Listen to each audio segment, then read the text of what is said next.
Assalamualaikum warahmatullahi wabarakatuh. Waalaikumsalam warahmatullahi wabarakatuh. Kepada teman-teman semuanya, sebangsa dan setanah air, juga semanusia ini. Kami pagi hari ini sowan ke Romo Yai Haji Anis, pengasuh Pondok Pesantren Syarifatul Ulum. Saya sudah sering ke sini sowan dan menyaksikan suasana di pesantren ini. Rasanya itu adem dan nyaman seperti taman secara lahir. Amin. Tetapi juga secara batin sebagai taman-taman surga. Amin. Karena di sini banyak orang menuntut ilmu di pesantren ini, dan itu sejarahnya panjang. Karena saya mendengar di tengah masyarakat ketika mengisi pengajian di wilayah Widodaren ini, Syarifatul Ulum ini termasuk pesantren kuno, pesantren lawas. Dan semoga saya liput ini bagian dari inspirasi perjuangan bagi semua di wilayah Indonesia, sehingga pesantren yang disebut oleh Dr. Nurholis Majid sebagai pendidikan asli di Nusantara ini tetap terjaga, walau keadaan bangsa ini ya fluktuatif, kadang enak, kadang nggak enak. Seperti sekarang ini pada situasi COVID-19 ini nampaknya pola kurikulum sangat resah. Sebagai orang tua, juga sebagai guru, nampaknya akan terancam bisa saja nganggur atau nanti dikurangi, saya tidak tahu. Tetapi pesantren menjadi basic, menjadi ending dari solusi bahwa anak-anak itu sebaiknya digiring ke pesantren, dipasrahkan ke pesantren dengan tingkat keamanan pola yang ada di pesantren sebagai subkultur peradaban, sebagaimana yang sudah diteliti oleh para pengamat. Menurut saya Bu Kiai, menika selan badhe nyuwun pirsa sejarah kekunoan tadi. Ya, sebenarnya teman-teman, saya sudah sekilas Kiai pernah bercerita, tetapi alangkah indahnya kalau kisah ini menjadi pengetahuan bagi kita semuanya dari pesantren Syarifatul Ulum. Terima kasih yang saya muliakan Mbak Habib sama teman-teman. Assalamualaikum warahmatullahi wabarakatuh. Ikhtisar yang terkait dengan Syarifatul Ulum. Kenapa dinamakan Syarifatul Ulum? Dulu kayaknya memang kurang indah. Iya. Ya, dengan kalimat dan bahasa penjenengan tadi, itu nama dulu itu Rodotul Muta'alimi. Rodotul Muta'alimi. Iya. Setelah kami pulang dari pondok, kayaknya nama itu kurang spesifik. Iya. Karena tidak ada takdiman dengan sesepuh kita. Iya. Hanya di situ hanya maknanya taman surga. Iya. Tapi kurang spesifiknya, kenapa kok tidak sekarang nama orang yang harus kita muliakan dengan jasanya itu. Maka jasa yang pertama adalah Simbah Kiai Haji Syarif itu. Terus maka dari kami bertiga bersaudara laki semua, dah sekarang dikumpulkan saja namanya satu. Yang bernaung di sini adalah namanya Syarifatul Ulum, itu takdiman kepada mbah saya. Tahun berapa itu Kiai baik merintis pesantren ini? Kilawakolanya. Iya. Itu ada dua versi, 1915 sama 1916. Oh. Iya, yang kemudian kita ambil yang 16-nya karena suara yang terbanyak waktu itu yang menceritakan tahun 1916. Iya. Ya, terus akhirnya dengan saat itu dari Mbah Syarif, kemudian Mbah Syarif itu memang orangnya alim, alamah dan solih, insya Allah. Tidak hanya ahli fikihnya, juga perjuangan hakikat ghaibnya. Karena di Ngumpak itu tinggalannya Mbah Syarif, itu di lembaga Ngumpak, tapi tidak ada pesantrennya, yang hidup masih MTS dan aliyahnya. Itu di sana. Alhamdulillah di sana istilahnya ya jariah itu sekitar 5 hektar untuk tanah wakaf dan untuk tanah kesejahteraan sing sopo gelem ngopeni pondok. Nggih. Terus juga sama di Tempurjo. Kalau Ngompak itu derek wilayah atau Kecamatan Ngrambe, nah Tempurjo itu derek wilayah Bidodaren, terus kemudian di Merjing juga masih derek wilayah Bidodaren, dan kemudian Merjing ini yang layamutu walayah ya. Iya, dan di situ ya sangat apa ya, orang-orangnya di sana sudah intinya memang tidak ada terjun di keagamaan. Terus kemudian Katerban ini alhamdulillah ya meskipun di Sarifatul Ulum yang saya tempati ini ya kondisinya masih seperti ini, tapi alhamdulillah dari tahun ke tahun itu persentase dalam hal pendidikan dan santri meskipun kecil persentasenya selalu naik. Dari saya mengganti kakak saya Mas Rofi Marzuki itu santri kurang lebih kalau nggak salah sekitar 45 ya Mas ya. Terus sekarang 50 sampai 50, tapi yaitu variatifnya atau persentasenya itu pokoknya stabil itu hanya 50-an. Alhamdulillah sekarang berkembang, plus jamaah sepuh itu sudah lebih dari 300. Untuk sementara seperti itu, dan pendidikannya ada formal dan non formal. Ini pesantren teman-teman tentu sudah memenuhi kekinian zaman dengan berbagai ragam yang disampaikan oleh Pak Yai. Juga tentu saya lihat ini karena tidak terpisah dengan masyarakat ini. Jadi bahkan lembaga aliyah tadi berada di seberang sana.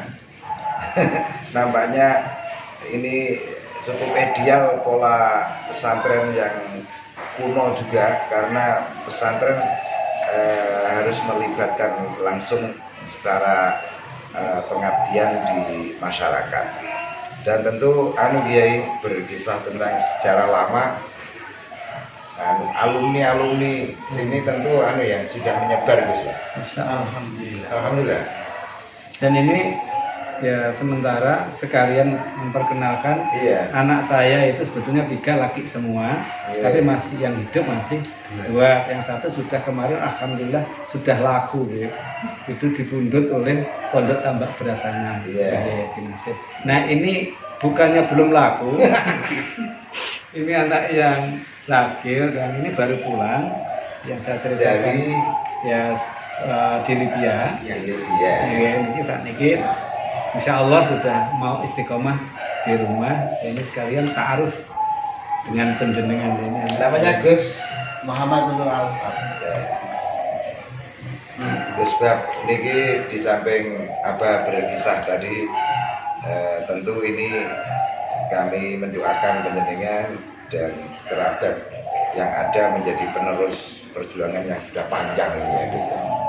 Dan tentu memiliki kesan dan pesan sejauh mana ya sebagai anak terhadap Abah, Ibu Umi, juga Abah yang aktif di NU. Monggo Gus. Bismillahirrahmanirrahim. Assalamualaikum warahmatullahi wabarakatuh. Mungkin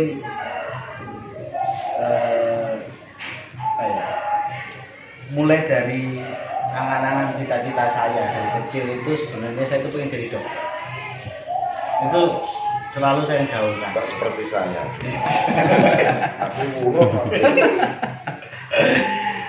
Cuman ternyata ya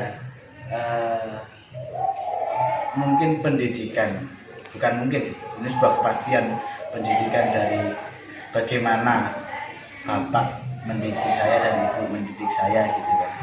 Ya ternyata mendidik anak itu seperti main layangan.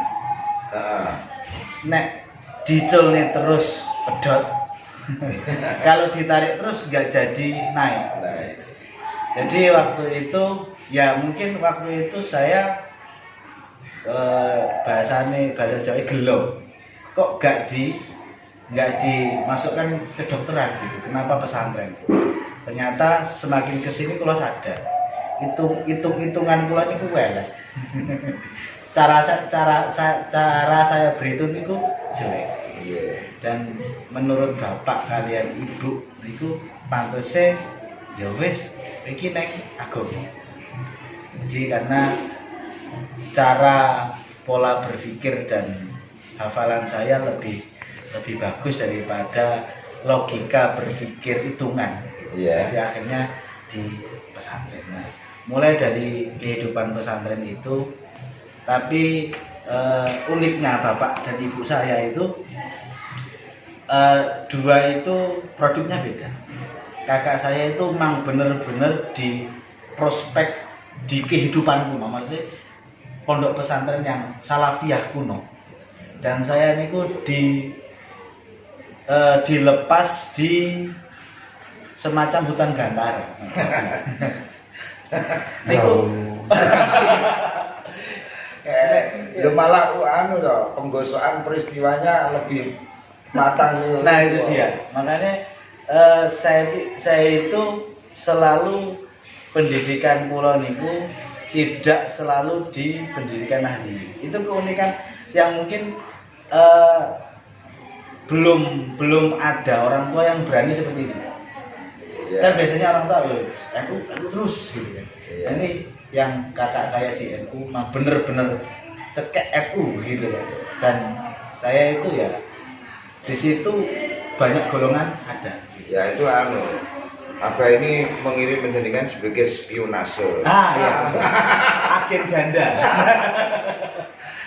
Menyelinap. Jadi ada misi-misi tertentu. Iya benar. Jadi ketika kembali kakak saya yang mengokohkan dari bawah yaitu pondasi kenuan, dan saya itu yang menghias. Iya. Jadi menceritakan sedikit kehidupan di luar itu kita bineka tunggal ika. Iya. Nah, bineka tunggal ika kita bisa kok hidup berdampingan dengan orang lain yang kita itu saling menghargai satu sama. Itu mungkin pendidikan yang paling unik dari bapak ibu saya. Oke.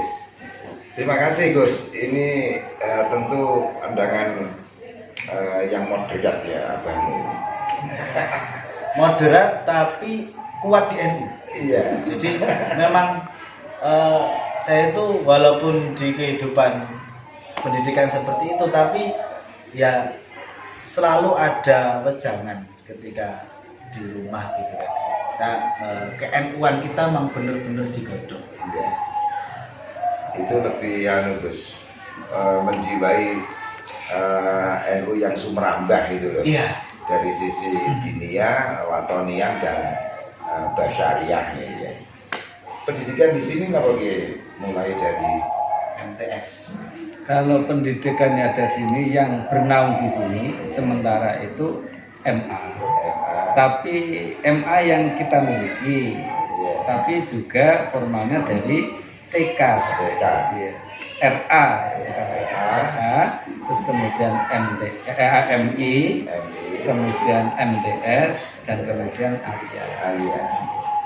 Jadi MTS-nya sementara memang kita titipkan di lembaga yang lain, tapi satu perjuangan.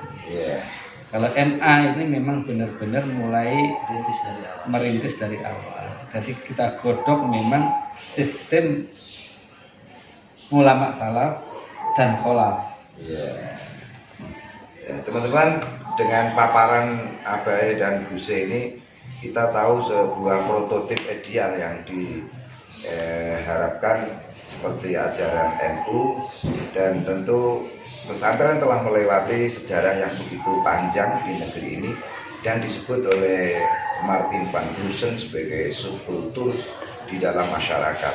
Artinya pola pendidikan di pesantren itu nanti kalau sudah jadi lebih mudah untuk kembali ke masyarakat secara enak dan secara luas. Sehingga penjenengan yang dididik Abah seperti itu kami kira Indonesia banget. Ya harus. dan siapa menyangka ya seperti Mbah Hasyim Asy'ari punya Mbah Wahid Hasyim, kemudian punya Gus Dur seperti itu, sehingga Indonesia benar-benar menurut para pengamat atas fadilah dari ya perang kepada penjajah seperti itu, tetapi tetap menghargai komitmen konsensus nasional. Padahal seandainya tidak ada resolusi jihad, kata pengamat, itu Indonesia bisa dijajah ulang oleh Belanda yang bonceng kepada Inggris saat itu, dan dijadikan momen 10 November dan itu Hari Pahlawan. Jasa seperti itu bagi para pengamat dibilang kado besar NU kepada Indonesia. Dan salah satu dari titik itu adalah pesantren Syarifatul Ulum ini, yang tentu Kiai Mbah itu tidak hanya soal kealiman dalam berbagai sisi, tapi tentu untuk perjuangan ada itu, jadi bisa berkisah itu. Karena tahun seperti itu. Ya alhamdulillah, ringkas ceritanya juga. Simbah ini adalah termasuk kalau sejarah yang terkini waktu kejadian G30S. Ya, 30S yang. Iya. Itu termasuk perang besar Medin. Betul. Nah, pondok justru yang menyelamatkan itu justru mereka dari PKI itu. Semua masjid dibakar, semua pondok dibakar. Tapi yang di sini tidak dibakar. Kenapa? Karena kehidupan Mbah dulu itu banyak menolong orang-orang mereka. Dikasih tanah, disuruh biar tidak mencuri. Kalau kamu belum sholat nggak apa-apa, tapi yang penting keluarga kamu jangan sampai menjadi pencuri. Hanya sebatas itu saja dakwahnya dulu. Dan di sini yang namanya Katerban di sini, kenapa dinamakan Katerban? Itu anehnya dulu ada suara rebana seperti suara rebananya penjenengan kayak gitu. Iya, setiap malam Jumat, tepatnya itu Jumat malam Legi. Itu di pohon asem. Itu di sebelah sini yang sekarang saya buat padepokan itu. Dan anehnya yang di sini enggak dengar. Kalau dari jauh. Dari jauh dengar arahnya di sini, tapi enggak ada di pondok sini. Itu waktu itu istilahnya, kalau sekarang rebana, kalau dulu itu namanya apa itu? Yang didorgudi gembrung apa namanya? Langsung itu kan. Nah, suara dibaiyah juga terdengar di sini. Tapi ketika saya keluar misalkan saat itu, saya juga mendengar juga. Nah, anehnya itu maka kita ambil di sini namanya adalah terbangan sebetulnya. Terus kemudian kenapa dijadikan nama Katerban? Sebetulnya Katerbang, tapi menjadi Katerban. Iya, itu bunyi. Nah, iya, itu dakwahnya Mbah Syarif, ringkasnya seperti itu. Maka di sini ini adalah bisa dikatakan saat itu, dan sekarang masih di pawon saya itu ada kades sumber. Jadi lembab terus. Itu katanya itu memang ada tok yang ada ulah besarnya. Ulah itu sangat besar sekali, terus ditutup sama Mbah Syarif karena tanah ini tidak ada yang mau menghuni karena angker. Jadi jalmo moro, jalmo mati. Ngoten niku. Setan ora buya, demit Nah, akhirnya itulah dibangun, dan waktu bangun itu Mbah Syarif itu jadi satu santri. Itu yang di sebelah ini pawonnya ini. Jadi beduknya ya di situ, kentongannya di situ, jamaahnya di situ, santri makannya jadi satu, sampai tidurnya pun jadi satu. Jadi berangkat dari itulah akhirnya alhamdulillah berkembang. Dan Mbah Syarif itu katanya juga seni. Seni kalau suaranya Jawa itu bagus sekali. Di antara itu ada lagu yang kemudian kalau sekarang saya ngaji itu selalu saya dengungkan, meskipun suara saya itu mungkin ya lebih jelek daripada yang jelek. itu. Urip tinetah manungso titah minut yakinase yang widi, dan seterusnya. Niku Oh iya, Dandang Kulo ya, saya tidak tahu itu. Karena saya dulu mondoknya itu tidak ada Dandang Kulo, Mas Kumambang, dan ular Kumambang. Adanya Makzu Aleh, Ba'ar, Tauwi, Roja, dan lain sebagainya. Itulah Kisah penjaringan tadi diabadikan oleh Ahmad Toharibus, penyair, sastrawan, itu judulnya Kubah. Jadi memang kiai-kiai dulu di tengah tragedi itu merawat keluarga mereka, menolong. Akhirnya yang karena bicara cinta, mereka yang tadinya punya masa lalu itu ya dimaafkan, anaknya dihormati, waduh ya, akhirnya kaya hidup sampai matinya itu Pak Yai. Ya, teman-teman, untuk penjenengan kalau mau sowan ke sini, apalagi mau menitipkan anak, sebagaimana tadi saya bilang bahwa di tengah ini COVID ini ada gejala sekolahan mengalami degradasi dan akan dikembalikan ke pesantren lagi sebagai pola pendidikan asli di Indonesia. Jadi di mana Gus ini di sana tempatnya? Di Katerban RT 2 RW 1 ya, Sekaralas Widodaren Ngawi. Widodaren Ngawi. Dan lembaga ini tentu menyambut gembira atas kerabuan anak-anak Indonesia, dan saya mendoakan ini Syarifatul Ulum menjadi kawah condol di rumah bagi anak-anak bangsa Indonesia. Sementara ada berapa Gus? ya Santrinya? Iya. Santri kurang lebih kalau yang putri 100, yang putra itu kurang lebih 200. Waduh, dua ini hampir 300. Iya, Hampir 300. sekitar 290 sekian sekarang. Plus sama jamaahnya kurang lebih yang aktif, jamaah maksudnya ya jamaah ngaji tuwek-tuwekan, sorokan itu. Selapanan. Enggak, 1 minggu 2 kali. 2 kali malah. Sorokan. Tafsir Jalalain. Ya, ini Iya. malah betul-betul pesantren yang klasik itu. Amin amin. Iya. Itu kurang lebih sekarang ada 73-an. Dan teman-teman, ini saya kalau lihat ini ada bangunan kuno atau pondok zaman dulu yang di atas cor-coran gitu. Cakro istilahnya ya, panggung rumah panggung. Ceritanya gimana nih? Rumah panggung kok diabadikan ya? Nah, karena dulu yaitu tadi cerita ringkasnya waktu zaman Belanda, dan pembuatan pondok itu modelnya seperti apa. Iya. Nah, kemudian karena di sini itu tanahnya tanah embak tadi saya aturkan tadi, jadi banyak yang bawahnya itu tidak aman, banyak air embak itu, akhirnya dibangun nih, seperti di pondasi pondoknya ditumpangke nih pondasi itu. Nah, terus modelnya seperti apa? Ya sudah, pokoknya itu tidak ada istilah dipasah, tidak ada, ketok del langsung diuncai dipasang sampai sekarang seperti itu. Saya sendiri kalau kesini nyaman duduk di sini.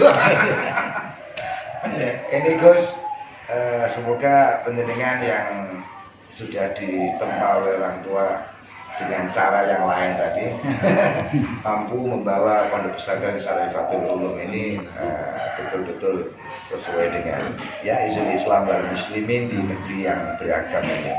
Pak Tenuwun ya ini Saya yang matur nuwun, saya yang sangat terima kasih penjenengan kersa ngerawi rawuh di tempat yang kuno tadi. Yang berkali-kali ke sini. Alhamdulillah. Dan ini dan doa penjenengan semoga dan senantiasa dikabulkan oleh Allah. Amin. Yang nomor 2 utamanya adalah anak saya ini mudah-mudahan pikantuk judul yang baik mar'atus solehah, yang cantik lahir. ya itu harus. Teman-teman, silakan dilihat di channel kami ini, Kiai Budi ini, Kiai Budi Channel, dan silakan like, komen, dan share dulu Gus, dan subscribe. Dan inilah cara saya, Pak Yai Anis, untuk rekam peradaban di Indonesia dengan setiap pesantren saya liput dalam liputan yang singkat sebagai informasi bahwa Indonesia itu negeri yang muslimnya terbanyak, yang menghafal Quran terbanyak dunia, berziarah, negeri selawat, dan juga negeri pesantren ya terbanyak ini, karena kalkulasinya hampir 100.000 pesantren di Indonesia, dan semoga menjadi pesantren yang mubarak. Ya, terima kasih. Kalau saya bilang pesantren Syarifatul Ulum berkah luar biasa. Amin. Ya. Pondok pesantren Syarifatul Ulum berkah luar biasa. Sekian, wallahul muwaffiq ila aqwamit thoriq. Assalamualaikum warahmatullahi wabarakatuh. Waalaikumsalam.